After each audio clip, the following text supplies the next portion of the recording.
అక్రమంగా సంపాదించినటువంటి 10 సంవత్సరాల పాలనలో ఉన్నటువంటి అహంతో జూబ్లీ హిల్స్ ఓటర్లను కొనుగోలు చేసే పద్ధతిలో ఓటుకు 5,000 అడుక్కోండి అని చెప్తున్న మాట ఆక్షేపణీయం. ఎన్నికల కమిషన్కు కాంగ్రెస్ పార్టీ పక్షాన ఫిర్యాదు చేస్తున్నాం.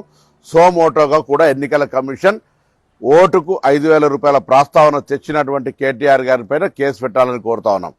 అదేగాక చరిత్రలో అందరికీ తెలుసు, హుజురాబాద్ ఉప ఎన్నికల్లో ఓటుకు 6,000 ఇచ్చినటువంటి సంస్కృతి సాంప్రదాయం మీది. మేము ప్రజల అభిమానంతో అభివృద్ధి చేస్తామనే విశ్వాసం కలగజేస్తూ ఓట్లు అడుగుతా ఉన్నాం. జూబ్లీహిల్స్ ప్రజలు ఆలోచన కలిగినటువంటి వాళ్ళు కంటోన్మెంట్ ఉప ఎన్నికల్లో ఏ విధంగా అయితే కాంగ్రెస్ గెలిపించినారో తప్పకుండా జూబ్లీహిల్స్ ఎన్నికల్లో కాంగ్రెస్ని గెలిపిస్తారనే విశ్వాసం ఉంది.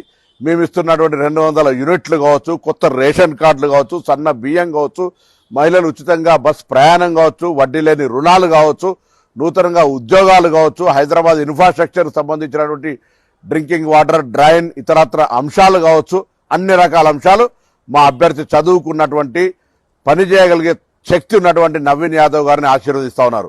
మా ప్రభుత్వం ప్రజాపాలన ప్రభుత్వం, ప్రజలకు న్యాయం చేయాలని ఆలోచిస్తున్న ప్రభుత్వం.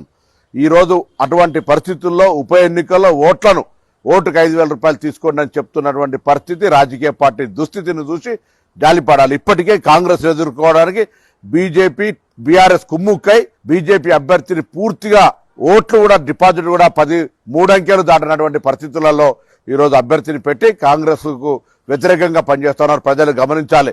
మీరు బీఆర్ఎస్కి వేసినా ఓటు బీజేపీకి అవుతుంది, బీజేపీకి వేసినా బీఆర్ఎస్కి. కాబట్టి కాంగ్రెస్ పార్టీ అభ్యర్థిని గెలిపించి అధికారంలో ఉన్నటువంటి కాంగ్రెస్ ద్వారా జూబ్లీ హిల్స్ అభివృద్ధిని ఆకాంక్షించమని సందర్భంగా కోరుతున్నారు.